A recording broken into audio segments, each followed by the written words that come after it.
Muy, buen, muy buenos días.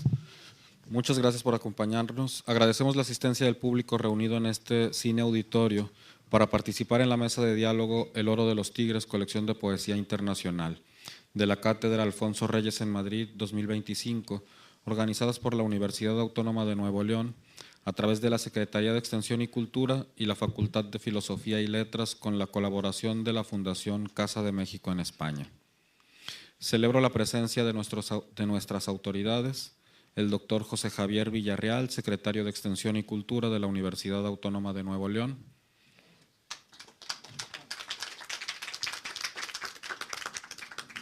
el doctor Francisco Javier Treviño Rodríguez, director de la Facultad de Filosofía y Letras de la Universidad Autónoma de Nuevo León, el licenciado José Carlos Morales, subdirector de Cultura, Áreas de Literatura, Música y Escena de la Fundación Casa de México en España,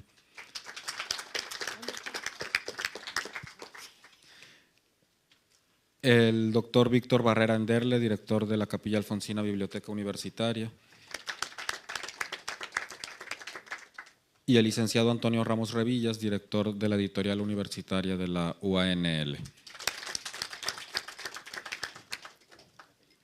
Asimismo, saludamos a los participantes de la mesa de diálogo, la maestra Selma Ancira, Miguel Casado, Carlos García Gual, José María Micó y Denis Río.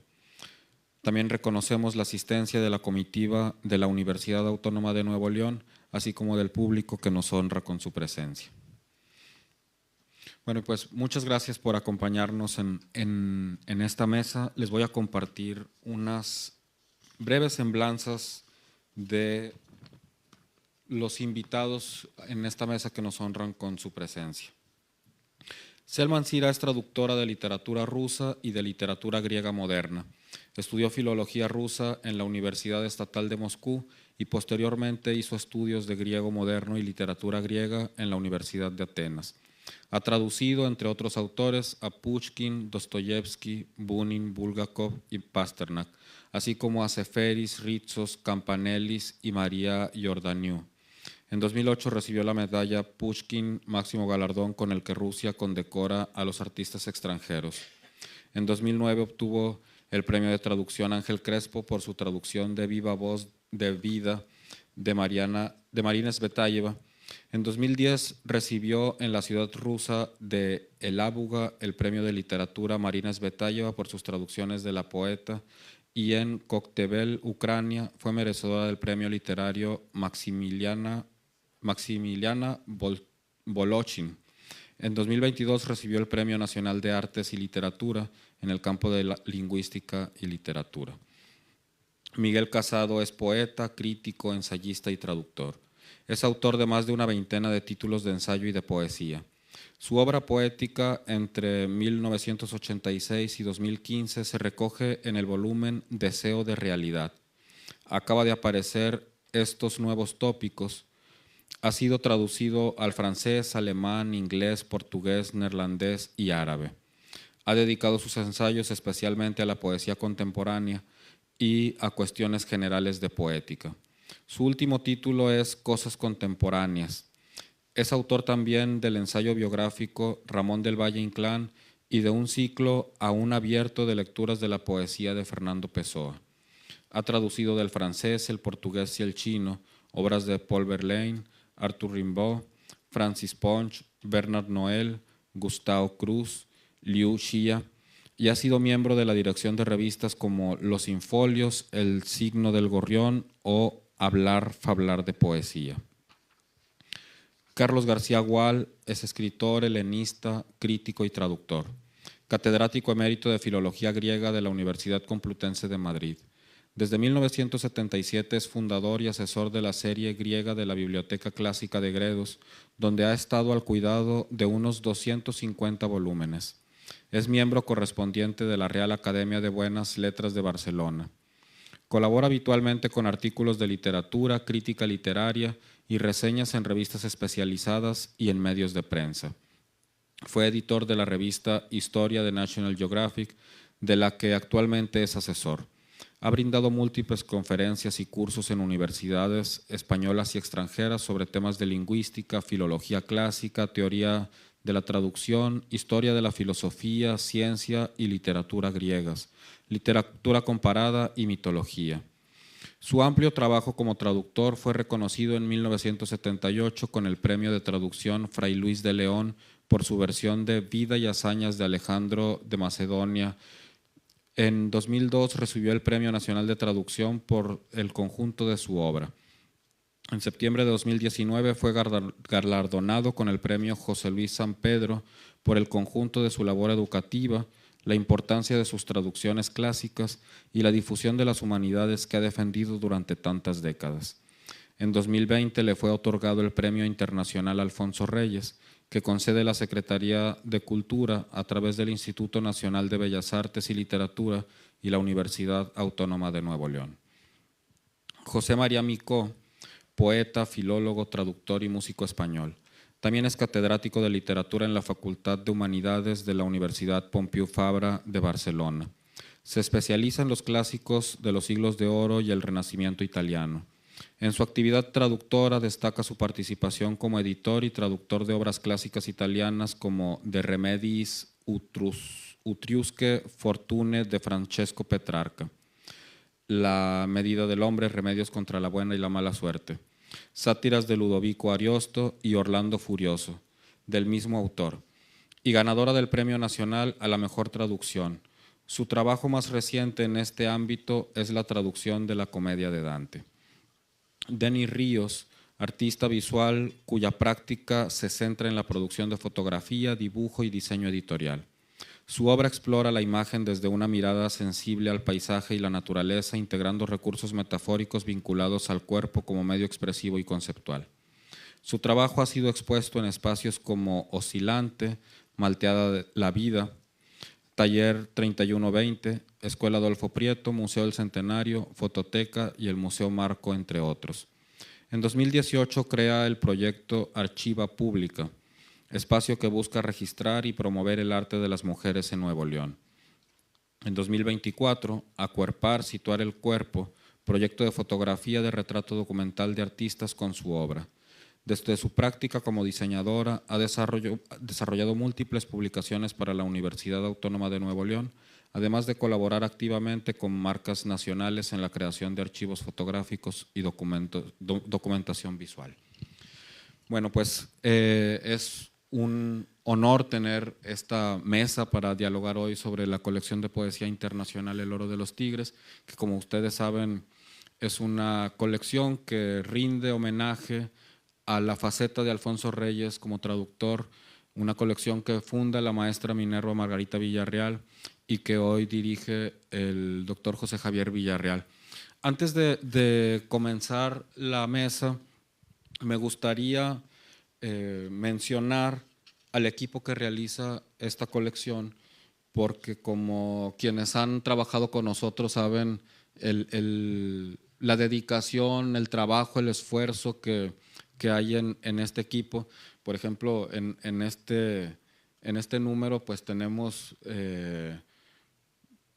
poetas griegos clásicos, griegos modernos, del catalán medieval y en todas estas obras pues hubo un cuidado no solo de las versiones en español, sino también de presentar las versiones en la lengua original de la forma más cuidadosa posible, ¿no?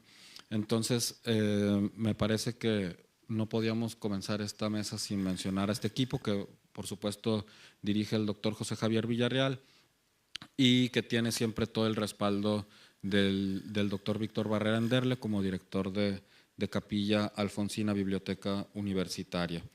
El equipo lo integran Rodrigo Alvarado, Nancy Cárdenas, un servidor, Alfredo Iván Mata y Marta Ramos, y los diseñadores Denis Ríos y José Vela. También me parecía importante mencionar que las portadas de esta colección son de la artista plástica María Sada. Entonces, bueno, voy a cederle la palabra al doctor García Gual, quien va a abrir la mesa. Muy bien, buenas tardes a todos, o buena mañana, pues no sé. Es para mí pues, un honor y un gran gusto estar aquí, queridos amigos y amigas. Antes de mi breve charla sobre poesía griega, quiero dar las gracias muy sentidas y cordiales a los espléndidos organizadores de las jornadas. Gracias a la Casa de México en Madrid y sobre todo muchísimas y afectuosas a los amigos de la Universidad de Nuevo León que han promovido un año más estos encuentros y sobre todo a mi querido amigo de tantos años y libros, José Javier Villarreal, que con su entusiasmo y tenaz eficacia ha sido el guía y director de estos encuentros, esta magnífica aventura. Por encima de la distancia geográfica de Monterrey a Madrid, estas sesiones tejen una especie de alfombra mágica de cordiales afectos en torno a la figura magnífica de Alfonso Reyes y una vez más el reencuentro de nuestro mundo humanista nos alegra a todos. Nos hemos reunido y conversado en estas salas de la Casa de México, ámbito acogedor y generoso. Muchas gracias también por estos libros tan bien editados, tan bien pensados y, en fin, creo que estos encuentros han sido y siguen siendo una fiesta de la poesía, la amistad y las evocaciones librescas. Gracias, queridos amigos. Voy a hablarles hoy de unos pocos poemas de la lírica coral griega. La lírica coral griega es la expresión poética de mayor prestigio y resonancia del mundo helénico. Al mismo tiempo, es una poesía poco conocida en general por su dificultad y su estructura. La poesía coral se desarrolló en el siglo V a.C. en el marco de las grandes fiestas. De un lado, las fiestas de contexto aristocrático, como las que canta el poeta Píndaro y otros, y sobre todo en el teatro, donde tanto en la comedia como en la tragedia los coros tenían una gran importancia. La lírica coral, por otra parte, es una poesía de grandes fiestas, con su música, su realización mediante coros y con una métrica muy variada, pero es una poesía para nosotros muy difícil de entender en su conjunto. Por una parte, porque hemos perdido la música, y por otra, porque incluso la métrica hace difícil a veces dar una versión perfecta de ese mundo. Hemos perdido la música, no podemos reflejar la métrica, sabemos algo de la métrica griega y hay algunos intentos pequeños de recuperar un poco los ritmos de la música antigua, pero yo francamente los encuentro un poco decepcionantes, no dan idea de lo que era ese espléndido mundo de tonos elevados de los grandes festivales y de la tragedia y de la comedia. Un mundo, por otra parte, centrado en personajes espléndidos, los héroes y los dioses. Aún así, de esa magnífica poesía nos quedan algunos textos con que podemos evocar el esplendor de ese mundo perdido, el de la lírica aristocrática y trágica. Voy a leer unos cuantos poemas, pero ya digo, eso es tan solo un resto de lo que fue una gran poesía y una gran música perdida. Voy a empezar quizá por el gran tema, por el canto, el canto de Esquilo, del Prometeo de Esquilo, sobre los persas. Un momentito. A ver.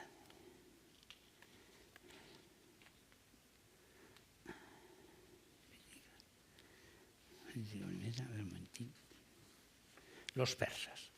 Bueno, Los persas es una tragedia de Esquilo, escrito unos pocos años después de que los persas fueron derrotados en las aguas enfrente de Atenas por los griegos. Esta batalla de Salamina, Salamina en la isla, es, digamos, una fecha importantísima en la historia del pensamiento, pero no solo del pensamiento, sino de la historia. Si los persas hubieran ganado esa batalla, habrían luego asaltado Atenas digamos, el mundo, todo este esplendor del mundo griego, habría quedado sumergido bajo la férrea estructura del mundo persa. En cambio, los persas es para nosotros muy importante porque es el gran canto de victoria de la libertad griega.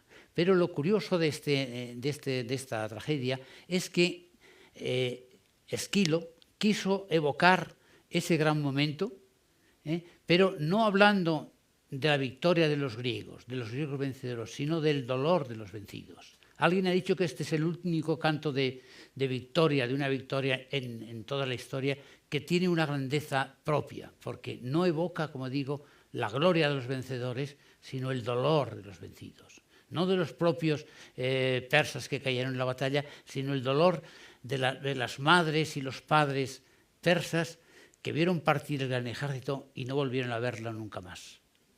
Perdieron, se habla constantemente de una especie de largo treno. Bueno, y eso supongo que ya lo saben ustedes, y voy simplemente a leer mi versión de los versos esos de Esquilo, que, en fin, ya digo, se pierde mucho porque hemos perdido la música y también cierta grandeza.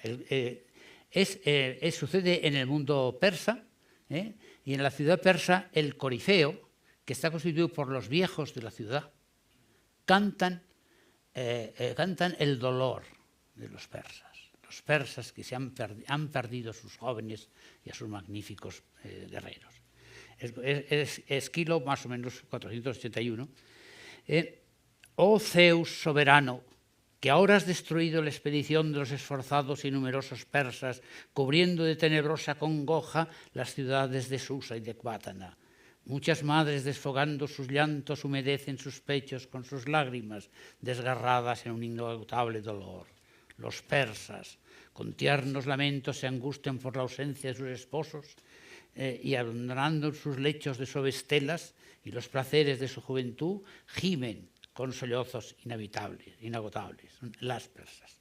También yo deploro el destino ciertamente muy doloroso de los que partieron. Hasta aquí es el corifeo el que canta. Y ahora viene el coro. Pues ahora, en efecto, solloza toda la tierra de Asia al verse despoblada. Jerjes se los llevó, ay, ay. Jerjes los aniquiló, ay, ay. Jerjes lo decidió todo intensamente con sus audacias marineras. ¿Por qué no estuvo entonces al frente Darío, el diestro arquero, nuestro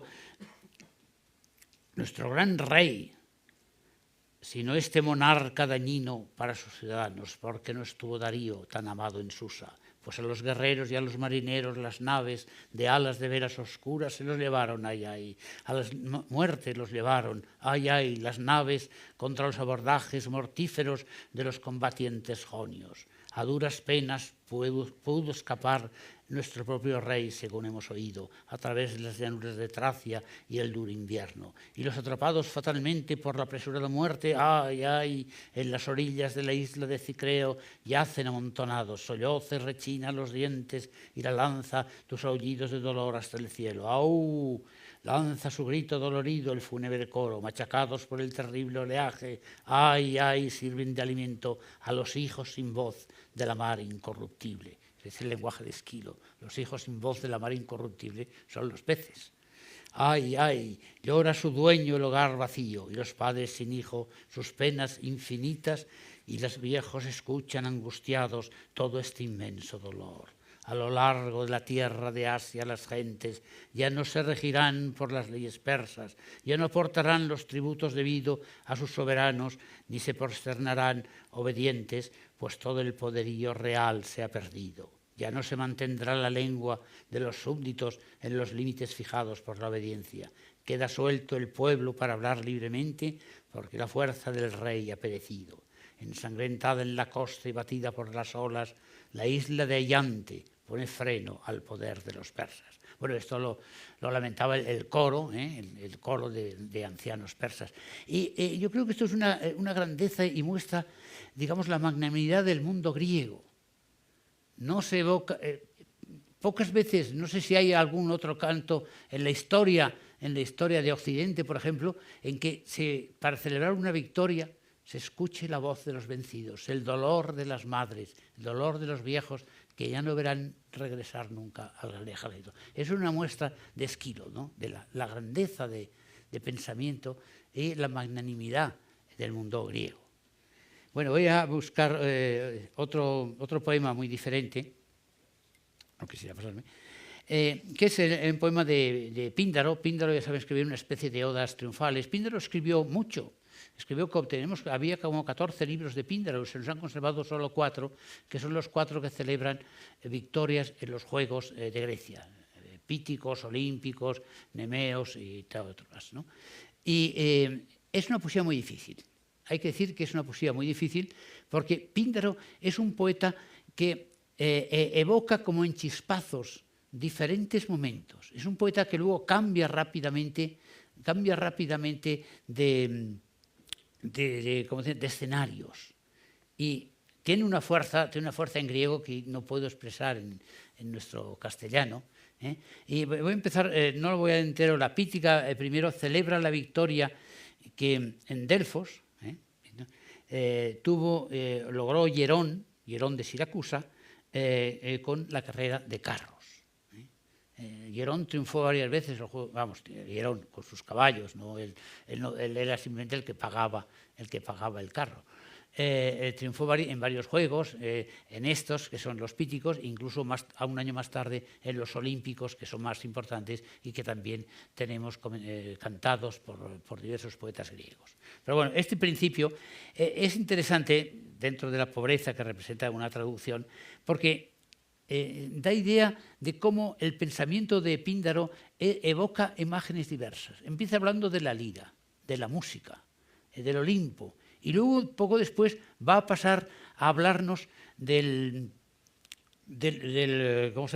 volcán en las cercanías de Sicilia, y de cómo debajo del volcán está encerrado el terrible monstruo Tifón.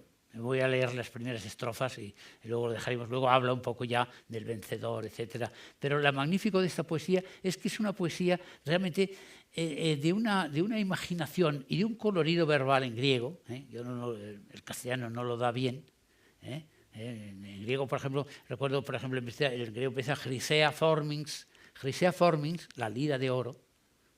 Tiene todas las vocales que hay en griego. Claro, eso yo en castellano no lo he podido dar. Pero bueno, leo unos cuantos versos de esta Pítica primera. Lira de oro, de Apolo y de las musas de trenzas violetas, tesoro justamente compartido. A ti te obedece el paso de danza que da principio a la fiesta, y se ajustan los cantores a tus notas cuanto los preludios que ordenan el coro cantas vibrante en primeros acordes, incluso el rayo, lancero de desbocado fuego, tú lo apagas. Entonces duerme sobre el cetro de Zeus el águila, relajando a sus costados las raudas alas. Ella, la reina de las aves, cuando su curva cabeza cubre oscura niebla, suave cerrojo de sus párpados, tú has derramado sobre ella, y dormitando mece el lustroso plumaje de su lomo bajo tus caricias dominada. Y hasta el violento Ares deja a un lado la hiriente punta de su lanza y suaviza su corazón con el ensueño. Es el dominio de la música, Tus saetas, sí, hechizan también el ánimo de los dioses, por la magia del hijo de Leto y de las musas de honda cintura, y todos aquellos seres que aborrece Zeus se estremecen al oír la voz de las Piérides, las musas, sobre la tierra y sobre el mar indomeñable. Incluso aquel que yace en el horrible Tártaro, el enemigo de los dioses Tifón, el de 100 cabezas, a quien antaño albergó una espantosa caverna de Sicilia. Pero ahora sobre él los acantilados de Cumas batidos por el mar y toda Sicilia le aplastan el velludo pecho y lo aprisiona y oprime un pilar del cielo, el nevado Etna, que todo el año punzante hielo nutre. Y aquí aprovecha para hablar del terremoto que había habido recientemente en Sicilia, junto al Etna. Primero ha hablado de los cielos, la música, y ahora va a hablar del espantoso mundo habla de ese terremoto que conmovió a los griegos, que él debió presenciar, quizá. Dice, de sus abismos, del Etna, emergen rugientes manantiales de fuego espantoso. Sus ríos derraman una corriente negra y humeante durante los días, y en las tinieblas de la noche la llama roja rodando arrastra las rocas con retumbo hasta la profunda cavidad del mar. Aquel monstruo es quien arroja en lo alto los más aterradores torrentes de Festo. Tremendo espanto produce contemplarlo y pasmo el escucharlo cuando uno lo observa. Tan gran monstruo está oprimido ahora bajo las cumbres y las oscuras frondas del Etna y la llanura. Y el lecho en que se tumba, el monstruo, le desgarra y lo va lacerando toda la espalda. Ojalá pudiera Zeus lograr agradarte. A ti, que dominas toda esa montaña, frente de una tierra de hermosas cosechas, cuyo nombre impuso la ciudad vecina, su ilustre fundador, y la cubrió de gloria. En el estadio pítico lo vocea el heraldo al proclamar la bella victoria de Hierón con su carro. Ahora pasa ya al héroe que canta, bueno, al rey este de Siracusa, Hierón. Dice, le resulta a los pasajeros de un barco un primer gozo que al zarpar les impulse el viento favorable en el viaje. Pues uno piensa que es probable que también al final consiga un regreso mejor. Y el cálculo sobre estos hechos ahora impulsa el futuro de esta ciudad, famosa por las coronas hípicas y aclamadas en las fiestas por bellas canciones. Tú, soberano de Licia y de Delos, Febo, tú que amas la fuente Castalia en el Parnaso, ojalá quieras atender estos ruegos en tu mente para esta región de nobles guerreros, pues de los dioses proceden todos los recursos de la excelencia humana. Por ello los hombres son sabios y de vigorosos brazos y diestros de lengua. Bueno, lo corto aquí, ¿no? Y ahora viene el elogio del carro de caballos que ha logrado la victoria, pagado por Hierón de Siracusa, porque claro, el héroe que se canta realmente es Hierón, que no era el que conducía el carro.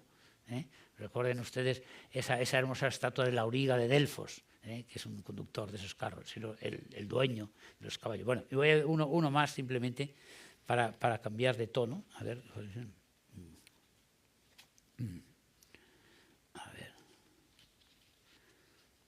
Los poemas estos suelen ser largos, ¿no? Bueno, último ya. Es un canto de las bacantes, última pieza de Eurípides, que ustedes saben, las bacantes son el coro que da nombre a la pieza, las bacantes acompañan el regreso de Dioniso a su ciudad de Tebas. Las bacantes es un trama terrible, ¿no? Donde las bacantes desgarrarán el cuerpo de Penteo, el rey de Tebas, que curiosamente tiene un cierto parentesco con el dios Dioniso, pero no ha querido aceptarlo. Bueno, leo solamente unos cuantos versos y ya corto. Bueno, el coro de las Danaides celebra con entusiasmo la llegada de Dioniso a la ciudad de Tebas. Oh Tebas, nodriza de Sémele, corónate con hiedra, florece, haz florecer a porfía la verde brionia de frutos brillantes y conságrate a Baco entre ramos de encina o de abeto. Vestida con moteada piel de corzo, cíñete con las tiras trenzadas de lana de blanco vellón. Es como vivan las bacantes, cantan esto de bacantes. Pronto el país entero danzará cuando Bromio conduzca sus cortejos al monte, donde aguarda el femenino tropel, lejos de los telares y las ruecas, aguijoneado por Dioniso. Ah, caverna de los curetes y sacras salas de Creta donde naciera Zeus. Allí en las cuevas de los coribantes de triple penacho inventaron para mí este redondel de terso cuero. Es decir, lo que tocan los panderos que tocan. Y en báquica exaltación lo combinaron con el aire melodioso de las flautas frigias y lo pusieron en las manos de la madre Rea para redoble de los acompasados cánticos de las bacantes. Lo recogieron los sátiros, entusiastas de la diosa madre, y lo unieron a sus danzas bienales que dan goce a Dioniso. Y ahora viene la alegría de las bacantes. ¡Qué goce en las montañas cuando en plena carrera se arroja al suelo el cortejo con sus pieles de corzo, rastreando la sangre del cabrito inmolado! Delicia de la carne cruda mientras se apresura impetuoso por los montes frigios y lidios. He aquí a nuestro jefe, Baco, Bromio, Evoé. Brota del suelo leche, brota vino, brota néctar de abejas. Hay un vaho como de incienso de Siria. El bacante, que alta sostiene la llama roja de su antorcha, marca el compás con su tirso, impulsa la carrera y a las danzas a las mujeres erráticas que excita con sus alaridos, al tiempo que agita en el aire puro su desmelenada cabellera. En medio de los gritos de Boé resuena este bramido. Venid bacantes, con el estruendo del molo de hermosas corrientes, cantada Dioniso al son de las panderetas de sordo retumbo, festejando con gritos de Boé, al dios del Boé entre los gritos y las aclamaciones frigias, mientras la sagrada flauta de loto melodiosa modula sus sacras tonadas, como acompañamiento para las que acuden al monte, alborezada como una potrilla junto a su madre en el prado, avanza su pierna de raudo paso en brincos la bacante. Bueno, este es un canto famoso, ¿no? Lo curioso es la gran variedad de los cantos corales que hay en los dramas y las tragedias, y luego también en las comedias, ¿no? Esto es bastante difícil de traducir, porque hemos perdido la música. Hemos perdido la música, la métrica se nos hace difícil. Esto en griego también tiene su musicalidad y su métrica, pero los cantos corales son, digamos, lo más elevado y lo más variado de la poesía griega, ¿no? Algo que en parte se ha perdido la música. Cuando ahora estas piezas se hacen en teatro moderno, no hay cantos. Muchas veces los directores de escena no entienden muy bien todo ese mundo variado, tremendo de la tragedia griega. Ya ven ustedes que he evocado aquí dos piezas de la corriente trágica. Uno, los persas, que es la más antigua que tenemos conservada, y de las vacantes de Eurípides, que es casi la última tragedia conservada. La última quizás sea el Ibon Colono de Sófocles, un año después. Pero ya es el viejo Eurípides que escribe esto. Si usted recuerda la interpretación que hace Nietzsche de la tragedia griega, está basada en las vacantes. Nietzsche era genial, pero esa visión que tiene de los sufrimientos de Dioniso y todo eso no puede aplicarse a toda la tragedia griega. Tenía razón Vilamovich cuando criticaba a Nietzsche, pero sí a esta última pieza, una pieza inolvidable, como también es inolvidable en otro sentido los persas. Y bueno, quería evocar eso con uno es el principio, los persas. Los griegos lloran por los persas, por las madres persas, por los viejos persas, por la grandeza de un mundo perdido. Y esto, en cambio, es el final casi de la tragedia. Frente al mundo corriente de la vida está el mundo de Dioniso, el mundo, digamos, de la revolución báquica, el mundo de estas mujeres desenfrenadas que acabarán despedazando, desgarrando al propio rey de Tebas, Penteo. Bueno, ya.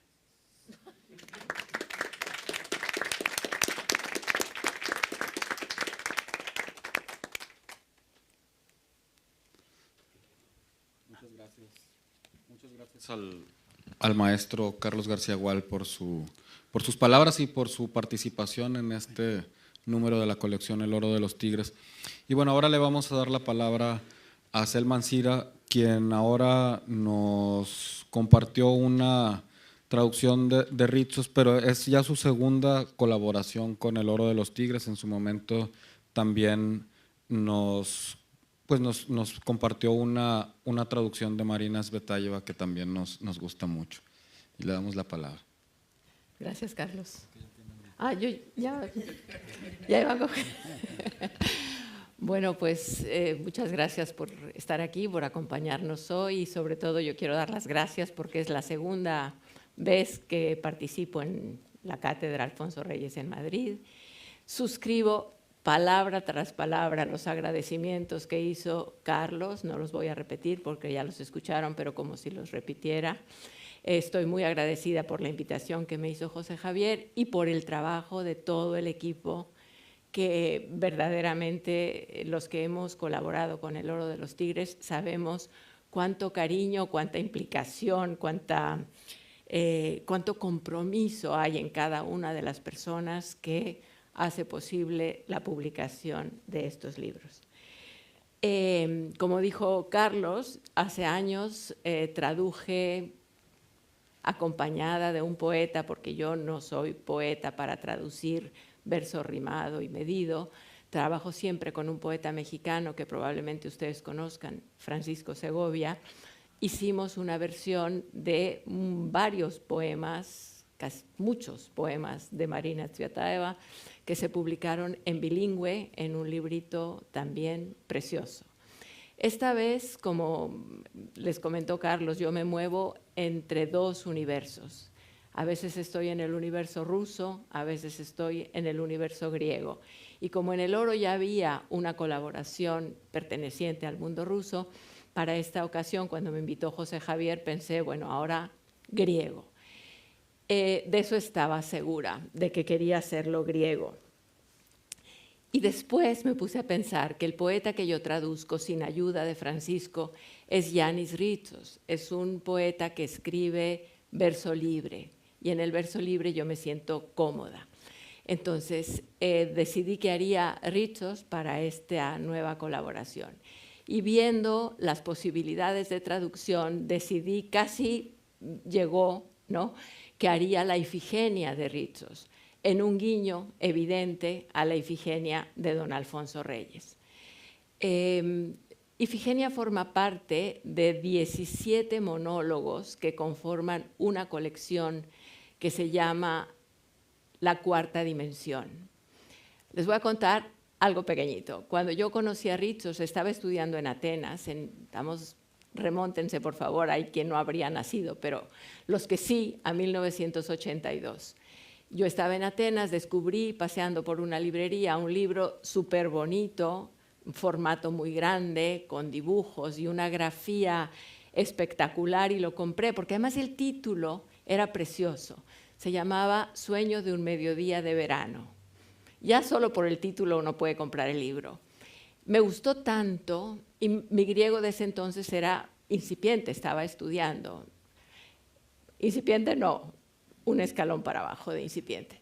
Pero lo traté de leer con un diccionario y tal, y me entusiasmó tanto que me fui a donde lo había comprado, que era la librería de la editorial, y así, en México diríamos, tan quitada de la pena, pedí el teléfono de Ritsos para llamarlo, y me lo dieron. Y entonces hablé con Ritsos y le pregunté si me podría ayudar a traducir ese libro, porque estaba yo enamorada de esos versos.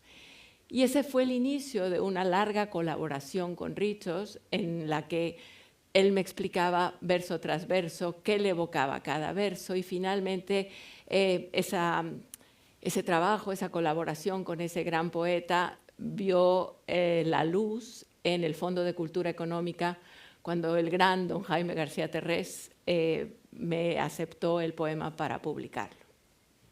Pero en esas visitas a la casa de Ritsos, él me dijo, yo quisiera que algún día tradujeras La Cuarta Dimensión, porque La Cuarta Dimensión, debo decir ahora que hablamos de oro, es como el oro de la poesía de Ritsos.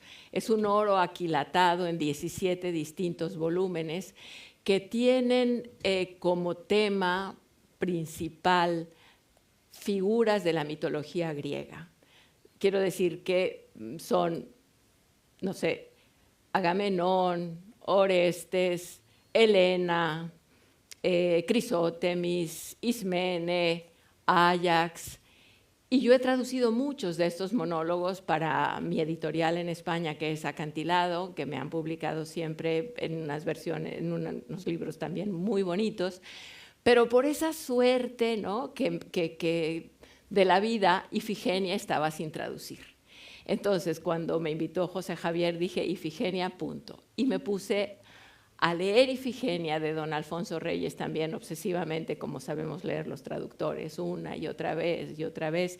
Y cuando estaba traduciendo el poema, me di cuenta que podía jugar en algunos puntos del poema con el léxico, de manera que quien lea a Ritsos encuentre guiños a la Ifigenia de don Alfonso Reyes, porque hay muchas cosas en común.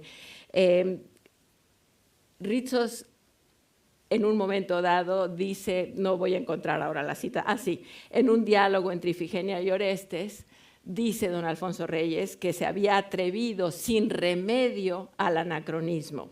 Apliqué, dice textualmente, la estética de aquellos pintores que vestían a la Virgen con los atavíos femeninos del siglo XV. Ritsos en sus poemas hace lo mismo. se atreve continuamente al anacronismo.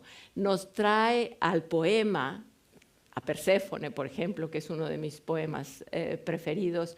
De pronto hay bañistas con sus trajes de baño modernos en la playa gritando. De pronto a los personajes los acompañan los faros de los coches en una carretera asfaltada. O sea, los trae, los acerca, los hace que los sintamos familiares. Y de esa manera, pues los atridas, los argólidas, todo el mundo griego llega a nosotros de una manera mucho más familiar y sencilla. Entonces, yo pensaba que en el anacronismo, y esto me atreví una sola vez, y Carlos lo sabe porque lo discutimos por teléfono en un momento en que se estuvo haciendo el libro, me dijo, maestra, esto del maestra, pero bueno, maestra, yo creo que aquí, y le dije, no, Carlos, lo voy a leer porque lo usa Ritsos mesuradamente, de manera que yo también me atreví en un momento a hacer un anacronismo pues de la lengua española, ¿no? Les leo el fragmentito completo y después ustedes lo van a encontrar. Esa bella máscara casi me exentaba de la responsabilidad de cualquier movimiento. Ya no era yo, era el otro. Y por debajo del otro o en el interior del otro era yo, enteramente yo, solo yo. Podía dar los saltos que antes jamás me habría atrevido. Disfrutaba de agilidad, de gracia, de una destreza precisa. Mis palabras, pasando por el pórtico de la boca ajena, adquirían una audacia distinta y un eco distinto. En hablando la lengua de los siervos, ya que los siervos no hablan, descubría de pronto y pronunciaba espléndidas verdades y sonidos más profundos que yo no conocía, que yo no imaginaba. Y la palabra manantial me producía una sensación particular y quizá también había en mí una coquetería secreta que antes me habría parecido del todo inconveniente. Ese en hablando a los editores les saltó a la vista y me propusieron cambiarlo, pero no, porque también Ritsos en sus monólogos en algún momento se atreve no solo al anacronismo de los faros y el asfalto, sino al anacronismo, a utilizar alguna palabra que ya no se usa, alguna construcción que ya no se usa en la lengua griega moderna. A nivel léxico había palabras que yo creo que un lector atento, enamorado de la obra de Reyes, reconocerá en este poema de Ritsos. Por ejemplo, bueno, yo no sé si quieren que les lea en griego un poquito para que escuchemos. Les leo el mismo fragmento de la máscara. Espera que encuentro el principio y el final. Aquí. Αυτή η καλή προσωπίδα μου αφαιρούσες σχεδόν την ευθύνη της οποίας κινήσεις μου. Δεν ήμουν πια εγώ, ήμουνα ο άλλος. Και κάτω από τον άλλο ή μέσα από τον άλλο ήμουν άκερα εγώ, μόνον εγώ. Μπορούσα να κάνω πηδήματα που πριν ποτέ δεν θα αποφάσισα. Χαιρόμουν μία ευκαινησία, μία χάρη, μία αυστηρή επιδεξιότητα. Οι δικές μου λέξεις, περνώντας μες από τη στόα του ξένου στόματος, παίρναν μία άλλη τόλμη, μία άλλη αντίχηση.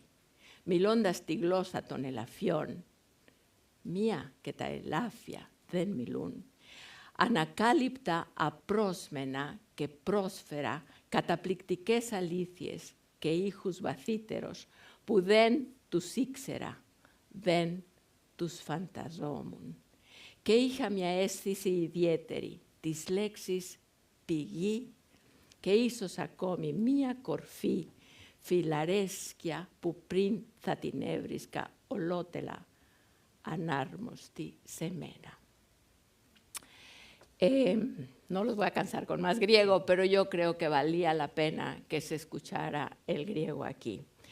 Hay otras palabras que yo podía en mi traducción haber elegido esta o la otra, pero en ese afán de producir en el lector de Ritsos, un eco de la Ifigenia de don Alfonso Reyes, elegí las palabras que están presentes en su poema. Por ejemplo,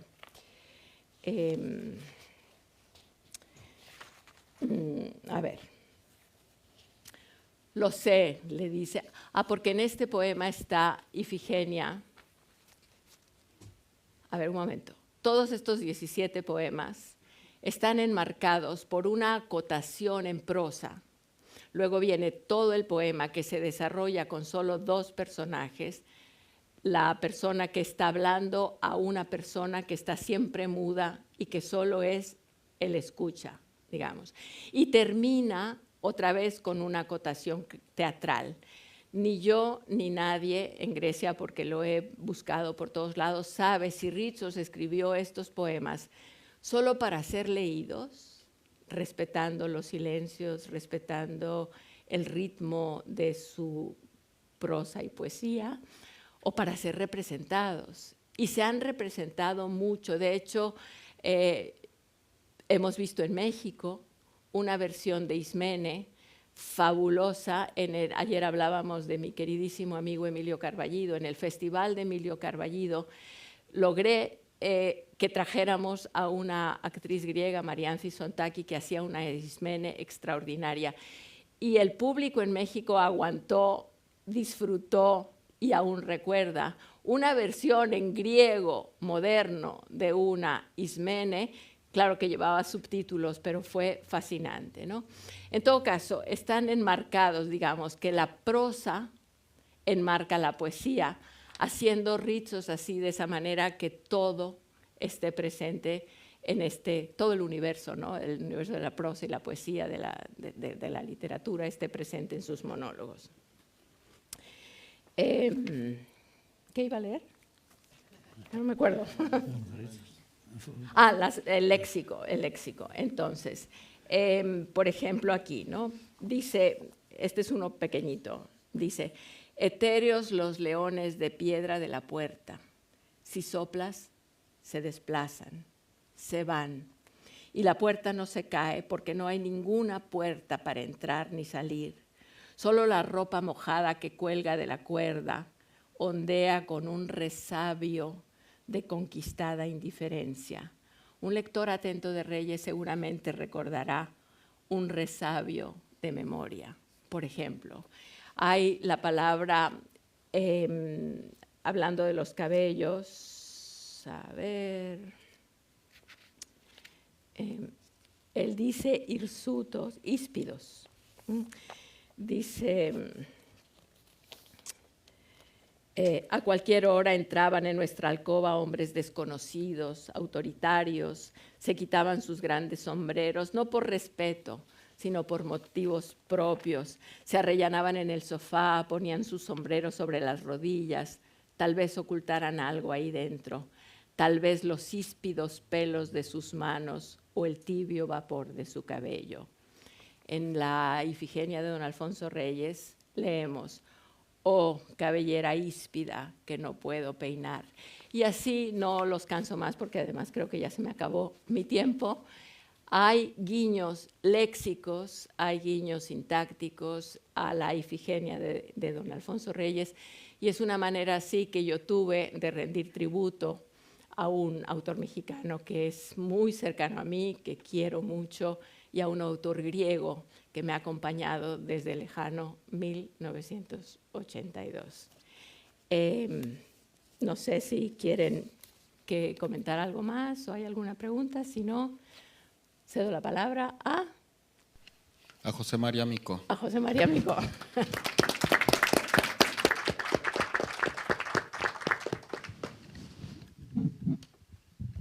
Buenos días o buenas tardes. Al escuchar a mis compañeros, bueno, naturalmente me sumo a las bellas palabras de agradecimiento que ha pronunciado Carlos García Gual y que ha reiterado, ratificado y confirmado Selma Ancira. Y yo estoy muy ilusionado de estar aquí y de estar con la traducción de uno de los poetas que espero me acompañe durante toda la vida y al que, como dije ayer por otras razones, yo tampoco tenía previsto traducir. Pero acabamos de volver de México y me encuentro con dos publicaciones mías de las ediciones de la Universidad de Nuevo León y Autónoma de Nuevo León, y por tanto estoy agradecido por los múltiples formatos que estamos viendo estos días, todos los tamaños y diseños, y los felicito por esta labor editorial impresionante. De hecho, en Ciudad de México, un amigo escritor que se llama Genei Beltrán me entregó un libro que nos hemos estado leyendo en el viaje de vuelta, y es una colección de cuentos publicada también en una de las colecciones de la Universidad Autónoma de Nuevo León. Por tanto, estar entre el oro de los tigres, ser uno de esos tigres, no sé si dorados o no, pero es para mí un honor y un placer. Y en mi caso, además, me da la oportunidad de un trabajo que estoy haciendo toda la vida y que espero continuar, que es la traducción de Ausías Marc, quizá algún día completa en verso, aunque en colaboración con otra persona la traduje completa en prosa, una prosa de servicio. Y es un caso particular para mí, después de escuchar a compañeros que han traducido del griego antiguo, del griego moderno, del ruso, no he podido evitar recordar un pasaje del Quijote, de la segunda parte, en el que el propio Don Quijote se burla de los traductores de lo que él llama las lenguas fáciles, dice. El italiano, por ejemplo, ¿no? Que es una de las lenguas de las que yo traduzco. Y este caso es particularmente curioso porque el catalán es una de mis lenguas, digamos, de algún modo. Yo soy además de origen valenciano y por tanto la variedad valenciana del catalán es para mí algo que resuena en mis ancestros. Y aunque yo no pensaba traducir por las razones que dije ayer, al final, o al principio mejor dicho, decidí que si traducía algo debía ser también la poesía de Ausías Marc, que tiene unas resonancias familiares o particulares para mí, que empecé a conocer de adolescente gracias a Raimon, un gran cantante que, entre además de textos propios, cantaba textos de Ausías Marc y de Jordi de Sant Jordi, de manera que es una prolongación de esa comunicación entre lenguas fáciles que ha sido un poco mi labor como poeta y como traductor. Y por otro lado, esta frase es un poco comprometida, pero no es mía, es de Costanzo di Girolamo, a quien me apetece recordar porque fue un gran filólogo románico que tenía una devoción por Ausías Marc particularmente, y acuñó una frase que luego todos hemos repetido con mayor o menor convencimiento. Dijo Costanzo di Girolamo: Ausías Marc es el mayor o mejor, el mejor poeta europeo del siglo XV. Que dicho de un siglo en el que escribieron François Villon o Jorge Manrique puede parecer una exageración, pero no lo es en absoluto. Y por tanto el oro de los tigres da a los mexicanos y a cualquier lector de lengua hispana de empezar a frecuentar a este y a otros poetas de su tiempo, y si hay suerte, pues un día también Jordi de Sant Jordi. Pero este poeta extraordinario, supuestamente, o en opinión de Costanzo di Girolamo, el mejor poeta europeo del siglo XV, escribió realmente versos extraordinarios que eran, en cierto modo, la culminación de los trovadores, pero decidió usar, ayer se hablaba de Dante y hay problemas similares en esto, decidió usar por primera vez el catalán, o el valenciano, si lo queremos decir así, pero el catalán, que es como llamamos a la lengua común de los territorios de esa habla, y para la poesía, ¿no? Un compañero suyo de promoción, Jordi de Sant Jordi, al que acabo de mencionar, todavía usa una lengua arcaica que deriva del provenzal y no empieza a escribir aún en la lengua mal dicha de la calle, porque tampoco puede llamarse así. En cambio, Ausiàs March, después de más de un siglo de uso del catalán para la prosa culta, es el primer poeta en lengua catalana de la historia de la literatura universal. Y lo es también, en cierto modo, desde el punto de vista cualitativo. Por tanto, esa circunstancia ya es un milagro, parecida, en cierto modo, a la de Dante, cuando ensancha, aunque no sea el primer poeta en lengua italiana, pero sí el primero que ensancha el léxico italiano, y dándole todos los usos variados que le da en la comedia. Aquí, en un breve prólogo, leo simplemente el primer párrafo para que se hagan un poco la idea de la dimensión de este poeta, porque unos 80 años después de la muerte de Ausiàs March, Juan Boscán escribió que de todos los provenzales salieron muchos autores excelentes catalanes, de los cuales el más excelente es Ausiàs March, en loor del cual, si yo ahora me metiese un poco, no podría tan presto volver a lo que ahora traigo entre las manos. Por tanto, yo voy a ser breve también, no voy a prolongar mis elogios de Ausiàs March y simplemente leeré también en catalán primero, en catalán medieval primero y después en castellano algunos de esos versos que sorprendieron, pues por ejemplo, a Garcilaso de la Vega, que lo tradujo ocasionalmente en alguno de sus sonetos. La antología la hemos titulado La carne quiere carne, que es una expresión muy llamativa, que el propio Ausiàs March usa un par de veces en su poesía. La carn vol carn e no s'hi pot contradir. La carne quiere carne y no hay remedio.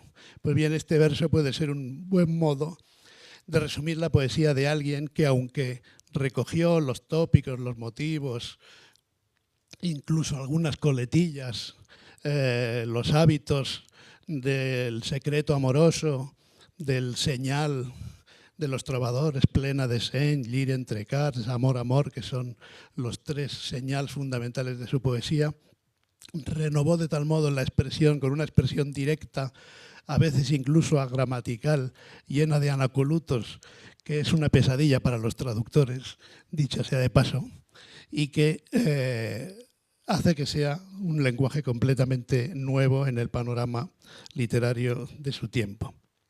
Pondré solo unos pocos ejemplos. Leo quizá una única estrofa, la primera, en catalán, y luego leo la primera o alguna estrofa más de la traducción. Este es su primer poema, el primero que aparece en lo que podríamos llamar, entre muchas comillas, el cancionero de Ausiàs March. Així com cell que en los somnis delita, és on delit de foll pensament ve, ne pren a mi, que el temps passat me té l'imaginar que altre bé no hi habita. Sentint estar en aguait ma dolor, sabent de cert que en ses mans he de jaure, temps de venir en ningú no em pot caure, so que no és res, a mi és lo millor. Habrán notado que estos endecasílabos, que lo son, aunque propiamente tienen una estructura distinta, una pausa, una cesura muy marcada en la cuarta sílaba que caracteriza el verso catalán de entonces, pero se puede traducir en nuestro endecasílabo. Esta era mi propuesta de traducción de esta primera estrofa y leeré un par más. Bueno, este primer poema lo leo completo, no es de los más largos. Como aquel que en el sueño se deleita con un loco placer imaginado, así estoy yo, porque el pasado apresa mi mente y no hay lugar para otros bienes, sabiendo que el dolor está al acecho y que sin duda yaceré en sus manos. Del porvenir no espero bien alguno, es mejor para mí lo que no es nada.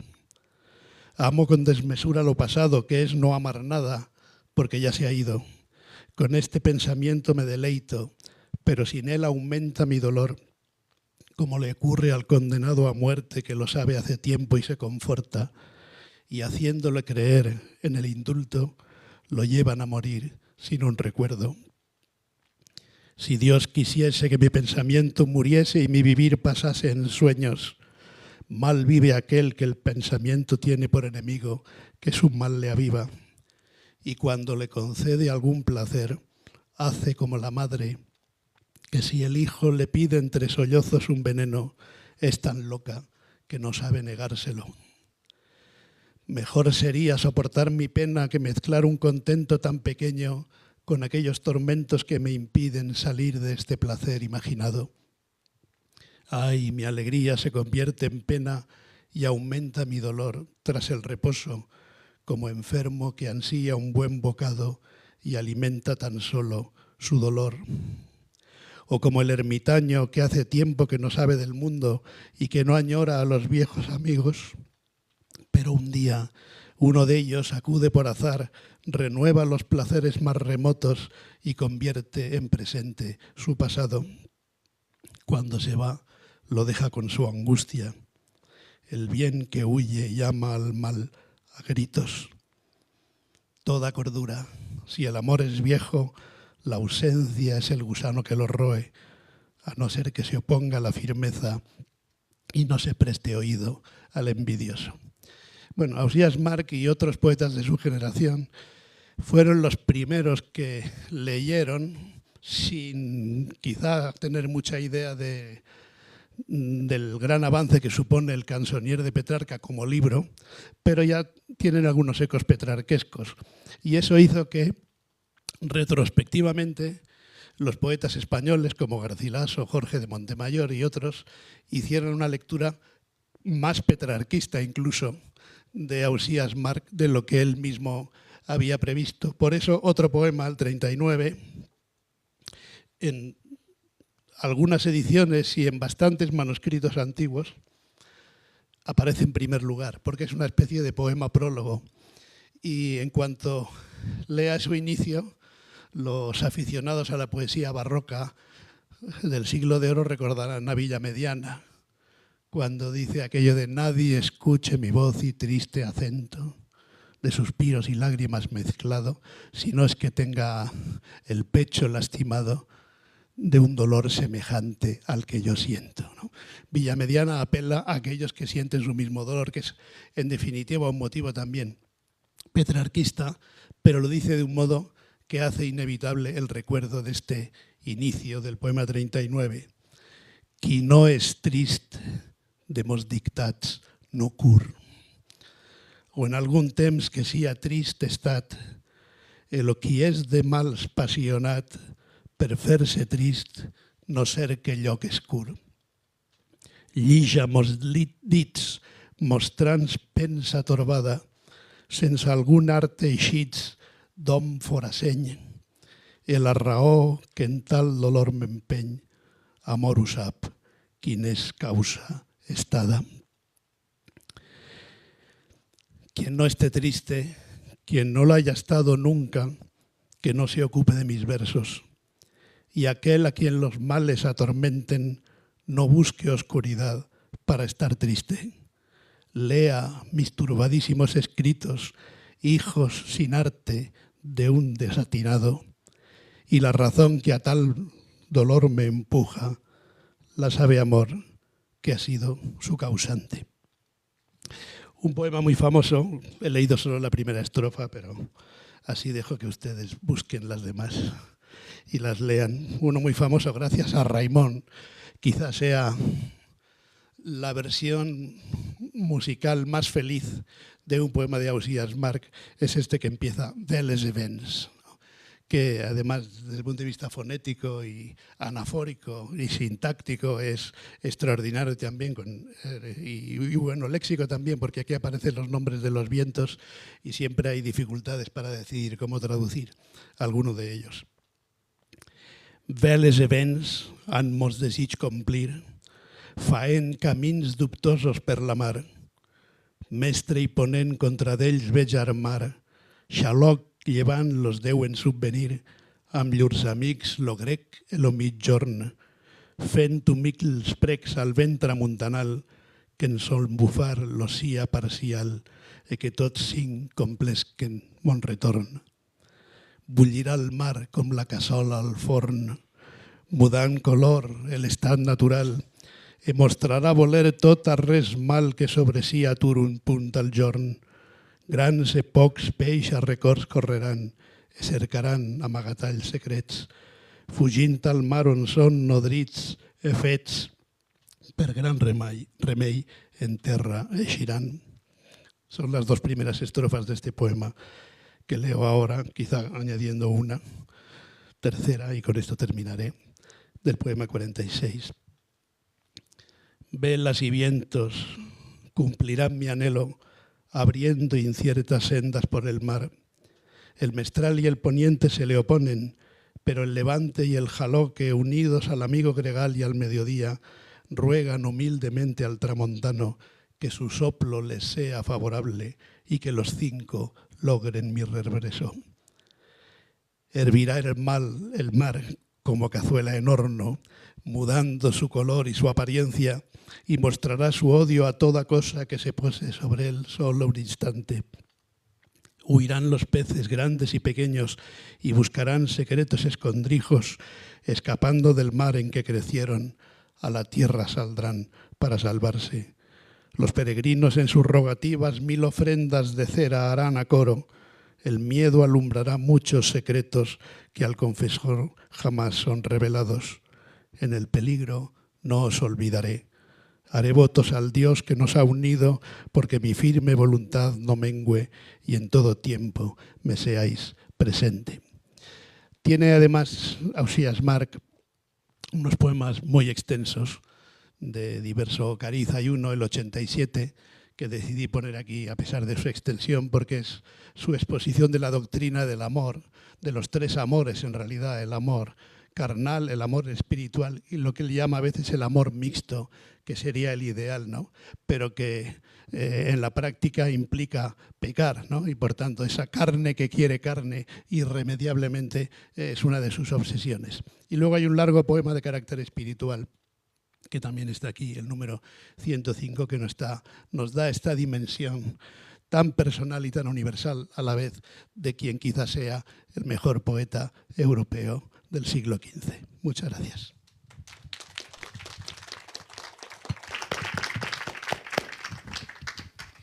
Muchas gracias, maestro, por sus palabras. Y ahora vamos a darle la palabra a Denny Ríos, que es diseñadora de la colección. Muchas gracias. Bueno, creo que tendré que replicar también. Copio los agradecimientos. Buenos días. La colección El Oro de los Tigres fue concebida por Minerva Margarita Villarreal en 2009. Durante su periodo como directora de la Capilla Alfonsina, Biblioteca Universitaria de la UANL. Nació como un homenaje a Alfonso Reyes, a su labor como traductor, y desde entonces se ha convertido en un territorio donde el palabra y diseño conviven y se convocan mutuamente.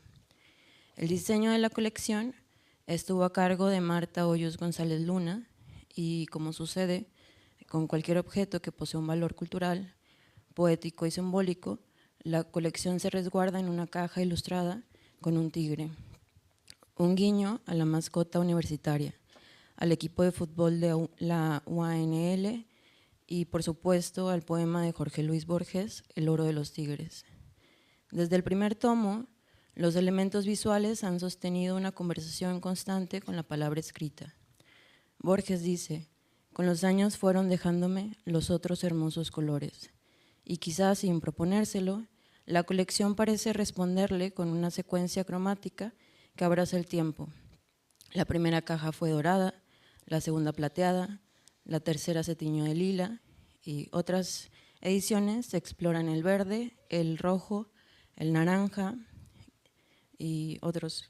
Quien tenga la colección reunida reconocerá este gesto sencillo y evidente que define su identidad. Un acento visual que destaca entre otros libros y otros objetos. Dentro de esta caja, el juego del color varía según cada tomo. Se respeta la decisión fundacional de utilizar un color para portada y contraportada y otro distinto para el lomo y solapas. De este contraste nace un ritmo visual entre positivo y negativo que se despliega en el título, el nombre de la autora o autor, el nombre de colección y los logos. En la solapa frontal, una breve semblanza del traductor. En la posterior, el sello del oro. En la edición más actual, la caja es rosa pitaya, con detalles naranjas y blanco. La obra plástica de cada portada se integra a ese color en tintas de contraste, convirtiéndose también en parte esencial de la colección. A partir del 5º tomo, las portadas comenzaron a ser ilustradas por distintas artistas. Manuela Generali, pintora suiza, aportó Biblioteca en llamas, El muelle y Nadadora para la 8ª edición. Le siguió Alicia Ceballos, artista argentina, en la 10ª edición. Magali Lara, artista contemporánea mexicana, ilustró la edición número 12 con obras de la serie Coraza y Siamesas, además de varios dibujos. En el tomo 4, Dios, de Víctor Hugo, traducido por Tomás Segovia, Carlos Palomo intervino en la cubierta con un suaje mínimo que deja ver un punto negro, en alusión directa al primer verso, y veía, a lo lejos arriba, un punto negro. Otros artistas que han compartido su obra para esta colección son Marco Arce, Ramiro Martínez Plasencia, Gerardo Azcúnaga, Enrique Cantú y Andreu Maimó. En una etapa previa, Esther González prestó obra de grabado y pintura bizantina para ilustrar las portadas. En la colección más reciente, la artista María Sada, pintora paisajista, cuyo trabajo explora la relación del ser humano con el resto de los seres vivos, aporta una mirada que dialoga con la poesía. Junto con José Vela propusimos las portadas de la colección de este oro. Lírica coral griega, selección, traducción y notas de Carlos García Gual, a partir de la obra Coligine cristata, una orquídea blanca contrastada con celeste y amarillo ámbar. Se creó la portada. En la carne, Quiere carne, de Ausias March, con selección y prólogo y traducción de José María Micó, resalta la pintura cascada sobre un verde musgo primavera. Mayo, de Karel Hinek Macha, en traducción y prólogo de Clara Janés, toma la obra Strelitzia, tipo de planta conocido como ave del paraíso, sobre verde petróleo y rosa. El regreso de Ifigenia, de Yanis Ritsos, traducido por Selman Sira, utiliza la obra Simbiosis, con un verde bosque obscuro que contrasta con rojo ladrillo. Alguien que te ame, de Rada Alexandrova, traducido por Reynold Pérez Vázquez, lleva en portada Marzo, un fondo negro y naranja tostado. 4.625 millas, de Miaela Moskluki y Michael Waters, traducido por Frances Seaman, emplea la obra Luna, en un lila contrastado con color mandarina. Y finalmente, las nuevas voces de la poesía italiana, en selección, prólogo y traducción de Emilio Coco, presenta Popocatépetl sobre rojo y azul acero. La mayoría de estos usos de color responden a combinaciones con sus complementarios o segundos complementarios, mientras que el matiz y tono de la obra de María Sada se cambió para unirse para las selecciones de color en las portadas. En el interior, el color más contrastante de la cubierta se utiliza como hilo conductor para la letra capitular de cada poema, y una línea ornamental marca el fin de cada página. Como afirma Andrea Fuentes, el libro no es un contenedor, es una encarnación. Y así, en cada decisión de diseño, la tipografía Baskerville, la composición, los márgenes, la estructura, el contenido adquiere una forma que lo interpreta.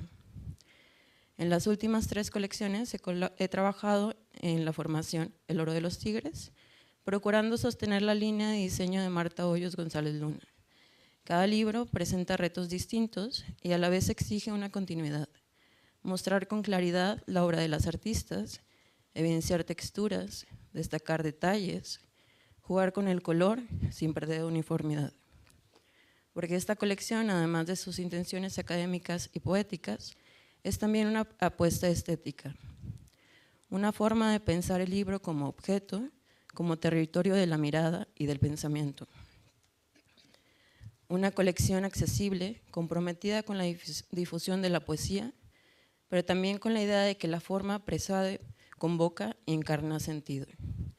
Estas cajas de oro no solo guardan libros, contienen territorios culturales en los que se transita primero con la mirada y finalmente con la experiencia íntima que cada lector construye. Gracias.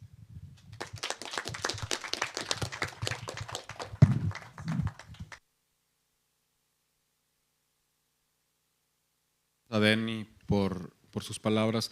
Y bueno, con la participación de Denny cerramos como una ronda de colaboradores de este número de la colección para darle la palabra al maestro Miguel Casado, de quien nos interesa mucho su lectura de esta colección y en particular de esta entrega de la colección. Bueno, buenos días. Me sumo a los agradecimientos para no repetirlos, concentrándolos en la gratitud a José Javier Villarreal por la invitación a estar acá. Y quería añadir la felicitación, porque es la manera en la que hay que empezar a hablar de ello, la felicitación a todos los que han tenido que ver durante tantos años con el oro de los tigres, que podría decir que en el mundo de la poesía, acá y en Latinoamérica, mucha gente admira a la Universidad Autónoma de Nuevo León por publicar El oro de los tigres.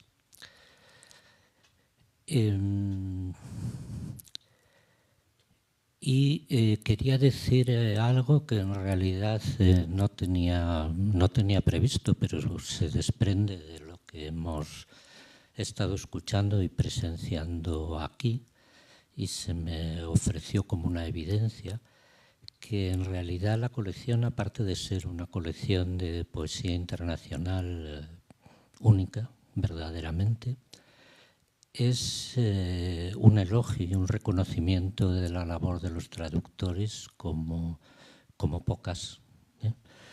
Y hemos presenciado aquí, lo cual a mí me va a ahorrar mucho que hablar, porque no voy a poder decir nada de lo que han traducido las tres personas que han empezado hablando. Hemos presenciado aquí una escenificación en directo de un gran misterio, que es la pasión de los traductores. Y como lo han visto ustedes, en realidad no tengo que añadir qué quiero decir con eso, porque es muy evidente, ¿no? Yo traduzco también, pero verdaderamente pocas veces he sentido esa pasión de los traductores como escuchándoles a los tres esta mañana. Entonces quería decir algunas cosas muy generales sobre la colección y sobre la traducción de poesía, y luego mencionar muy brevemente, porque no hay posibilidad de más, los otros títulos que aparecen en esta entrega del Oro de los Tigres. La colección tiene en realidad se puede distinguir dos facetas, pero bueno, es por distinguir algo de alguna manera para ir hablando. Por un lado estaría la publicación de clásicos, vamos a llamarlos así, y por otro lado la aportación de un panorama riquísimo, variadísimo, de la poesía en muchísimas lenguas, poesía en general actual, pero no solo, en muchísimas lenguas del mundo, ¿no? Aquí ahora hemos escuchado hablar de los clásicos antiguos, de un clásico catalán que es el que abre la puerta del Renacimiento en la península, y seguramente es el mejor poeta del siglo XV, y un clásico moderno como Yanis Ritsos, ¿no? Y esa evidencia a la que me he referido de lo que hemos estado escuchando muestra la importancia de publicar y seguir publicando a los clásicos, ¿no? Es decir, nunca se acaba de traducirlos, igual que nunca se acaba de leerlos. De la otra parte, de la poesía en tantas lenguas, tan diversa, sí quería decir alguna cosa más rápidamente. Podría resumirse diciendo que es una tarea de aportar poetas que son muy importantes en su lengua y en su tradición y que en muchísimos casos son muy desconocidos en nuestra tradición, en la tradición latinoamericana y española. Y hacerlo en versiones bilingües que, aunque nos resulta tan natural y maravilloso, no es nada frecuente en otras lenguas y en otras tradiciones. Verdaderamente, un libro bilingüe en francés o en inglés es casi una hazaña editorial. Por tanto, hay que resaltarlo eso y conservarlo siempre que sea posible.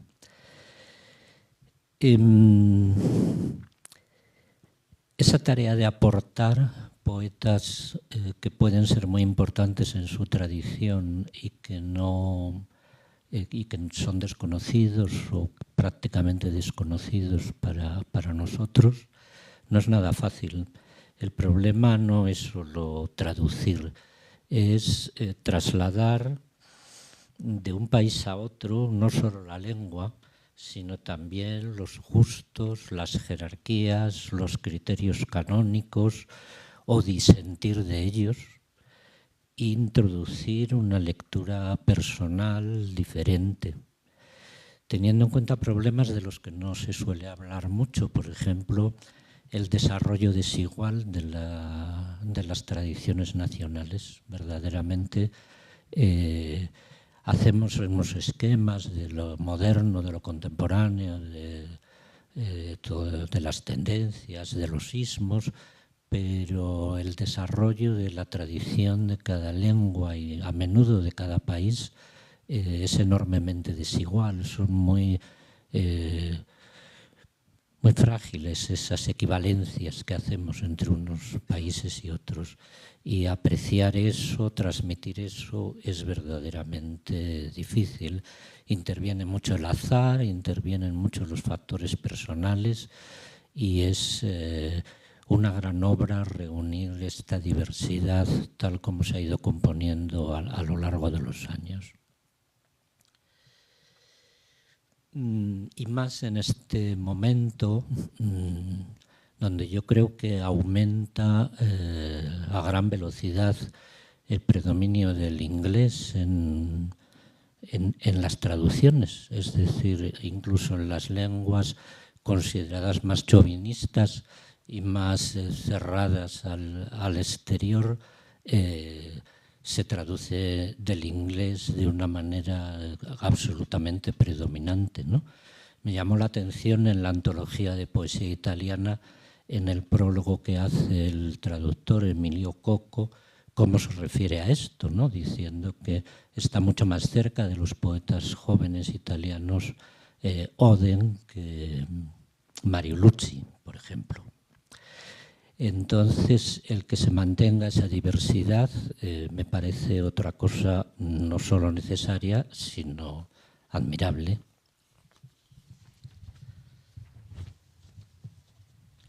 Y no porque no me interese la poesía de los Estados Unidos, que personalmente para mí como poeta creo que es la más importante, pero me parece verdaderamente que un estrechamiento muy grande del panorama.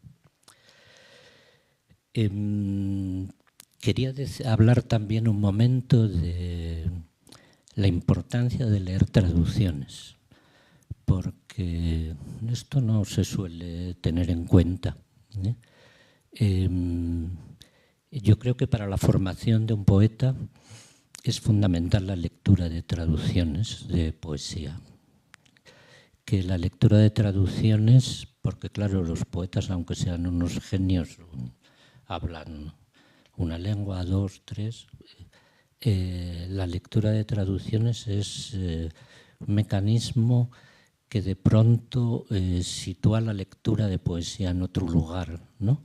Es como deja de funcionar una determinada sonoridad, se ponen borrosas las normas retóricas y aparece algo que es muy difícil de definir y que solo se da en los textos traducidos, que tienen el inconveniente para ellos mismos y para sus traductores de que normalmente son textos muy provisionales, muy a veces medio informes, que no acaban de posarse completamente y que sin embargo en la lectura abren una libertad verdaderamente difícil de apreciar en la formación de un poeta, porque sugieren muchas cosas sin obligar a nada, sin coaccionar, sin pedir correspondencia.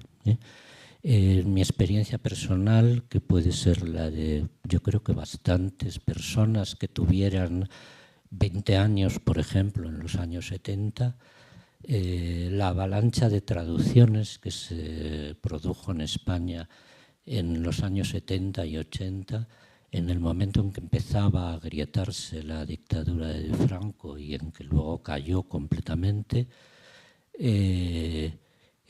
porque el franquismo sometió a España a un aislamiento casi total, en este sentido cultural. Digo que esa avalancha de traducciones, por lo menos para la gente de mi edad, yo creo que fue completamente fundamental. Quizá mal digerida porque llegaban todas de golpe, pero abrió las cabezas de un modo impresionante, inesperado completamente. Y además no habría que olvidar que las traducciones de poesía tan discutidas, ¿no? Todo lo de que la poesía es intraducible, etcétera, que bueno, el que estemos aquí ya demuestra que no merece la pena discutir mucho sobre ello. La lectura de traducciones de poesía ha sido decisiva en muchos momentos, no en la formación personal, sino en la propia evolución de la poesía en una lengua. Lo que acaba de mencionar José María Micó ahora, es decir, la llegada de la poesía italiana a la península ibérica, fue absolutamente decisivo. Y es verdad que los poetas de entonces podían leer en italiano y lo hacían con naturalidad, creo yo, pero de alguna manera lo que hicieron también tiene mucho que ver con la traducción, ¿no? O por ejemplo el famoso y conmovedor caso de cuando Ezra Pound, sabiendo unos elementos mínimos del chino, se acerca a las traducciones que había hecho Fenollosa de los clásicos de la dinastía Tang, sobre todo de Li Pai, y hace esos poemas extraordinarios, verdaderamente, que fueron decisivos en la evolución de la poesía norteamericana y de los que en realidad seguimos todavía alimentándonos, ¿no? Y el fenómeno, digo que es conmovedor porque tuvo, quizá por una sola vez, ida y vuelta. Es decir, que la transformación de la poesía china, la llegada de la poesía china moderna, de alguna manera también se alimentó de esas traducciones de Ezra Pound, ¿no? Cuando Hu Xi publicó en 1917 el manifiesto en favor del uso de la lengua hablada, del Paihua, en la literatura china, que solo usaba una especie de dialecto literario clásico y no se abría a la lengua hablada, hay que tener en cuenta que Hu Xi Llevaba 10 años estudiando en Estados Unidos, conocía las publicaciones de la Poetry Foundation en Chicago, donde habían aparecido buena parte de los textos que Pound escribió a partir después de sus traducciones, ¿no? O, por ejemplo, por poner el último ejemplo, yo diría que quizá la gran diferencia entre la evolución de la tradición latinoamericana de la poesía moderna y la tradición española de la poesía moderna es el conocimiento muy temprano y muy a fondo por parte de los latinoamericanos de toda la poesía de la vanguardia y después de la poesía de los Estados Unidos que nace de Pound y Williams. El conocimiento abierto, ¿no? Porque en España se conoció también la poesía de la vanguardia, pero con muchas reticencias seguramente, ¿no? Entonces, la lectura de las traducciones de poesía no es que sea un pecado, sino al contrario, es una gran virtud y hay que agradecérsela también y de manera muy especial hoy a El Oro de los Tigres.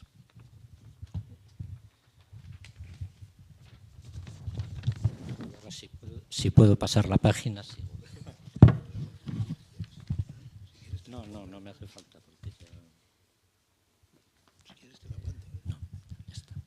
Quería nombrar, para terminar y no extenderme más, los otros 4 libros que forman parte de esta entrega del Oro de los Tigres.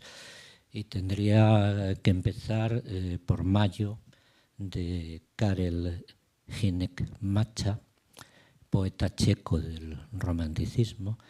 Tendría que empezar por aquí, digo, porque es una traducción de Clara Janés, y Clara Janés es también, para seguir con lo que he dicho al principio, una clásica de la traducción.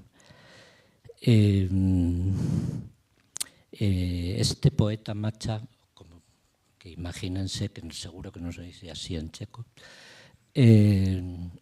este poeta es un poeta romántico típico, incluso es típico en que se muere a los 26 años. Nació en 1810, murió en 1836. Fue muy valorado en vida y después fue completamente olvidado, y es la crítica del siglo XX la que lo recupera, ¿no?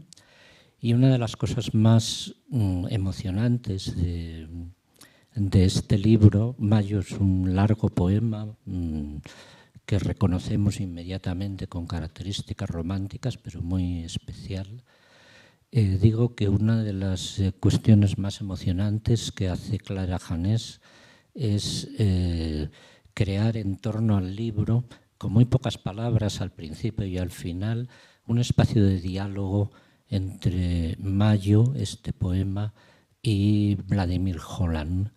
Vladimir Holland, que es, yo diría que, aunque no fue el que ganó el Nobel, es el gran poeta de la modernidad y de la vanguardia en lengua checa, y con el que Clara Janés tuvo una relación que a mí me recordaba mucho el relato de Selma Ancira sobre su encuentro con Ritsos, a la historia de Clara Janés con Holland. Y ha sabido trasladar con muy pocas líneas cómo en torno a Mácha, Holland, los paisajes de determinados lugares de la República Checa, se crea un espacio de diálogo verdaderamente fértil y al que se accede a través de ese libro. Una experiencia curiosa, nada clásica, es el libro 4.625 millas, donde la traductora hondureña Frances Simán traduce los poemas de un matrimonio, por ser matrimonio, o sea, para que se vean juntos. Ella es Mihaela Moscalin, que es una poeta de origen rumano, nacida en Rumanía, también de nacionalidad estadounidense, y él es Michael Waters, y 4.625 millas es la distancia entre el lugar de nacimiento de los dos. Y es una buena experiencia leerlo y pensar sobre ello. Yo no voy a entrar más en la cuestión, queda a disposición de los lectores. Hay una poeta búlgara nacida en el 1949, que se llama Rada Alexandrova, de la que se publica un libro titulado Alguien que te ame. El traductor no lo he apuntado, es Reinhold Pérez.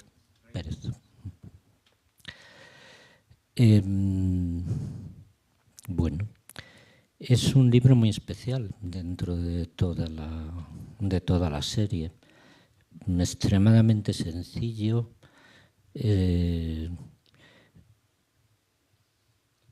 seguramente muy directo para la lectura, pero es la única palabra que se me ocurre, con un temblor muy peculiar.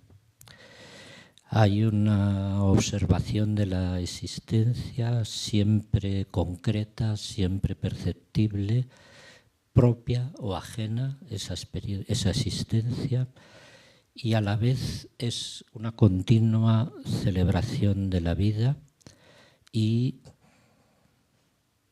la fragilidad, la inestabilidad, la incertidumbre.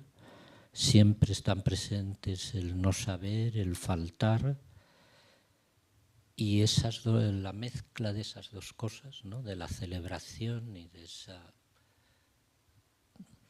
estar ahí como al borde de caerse en cualquier momento, produce una inquietud verdaderamente notable, llamativa.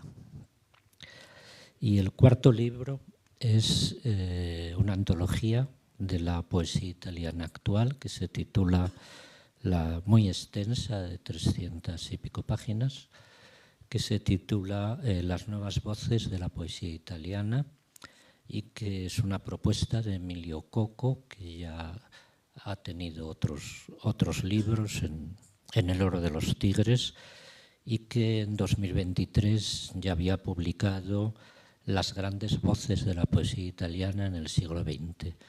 Digamos que frente a esos clásicos modernos que propuso hace 2 años, ahora tenemos, dice él, a 25 poetas que no están inmersos en el circuito, molestos testigos a los que determinadas circunstancias han dejado en la cuneta.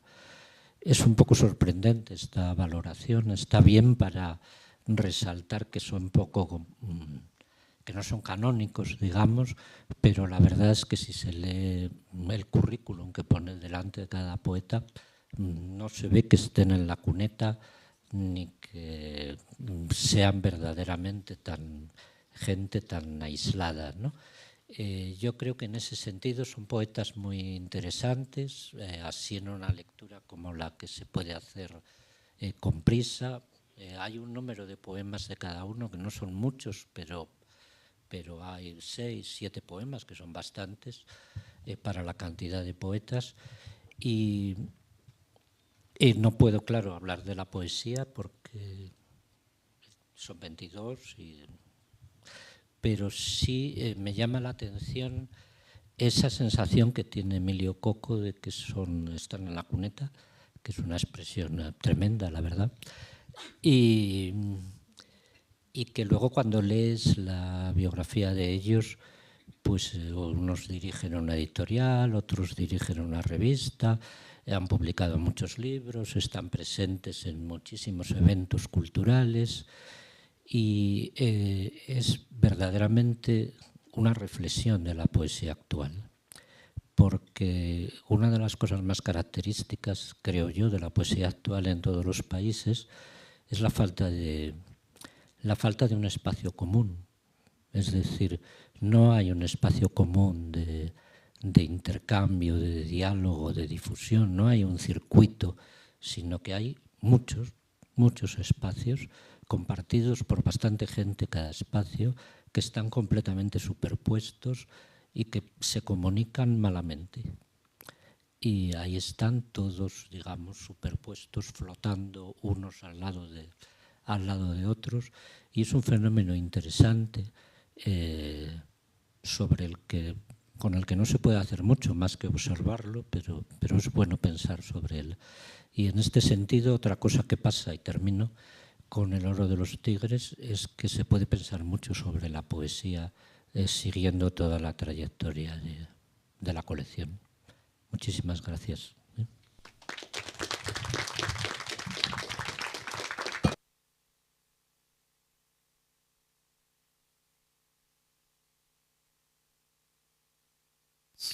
Muchas gracias por acompañarnos. No sé si tengan algo que agregar, alguno del...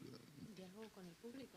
Sí, pues estamos ya con el tiempo muy por encima, pero creo que podemos abrir un poco el micrófono si alguien tiene algún comentario, alguna duda.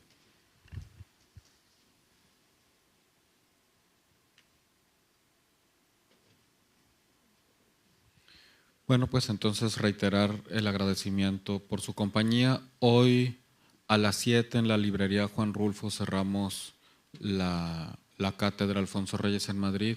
Ojalá que puedan acompañarnos.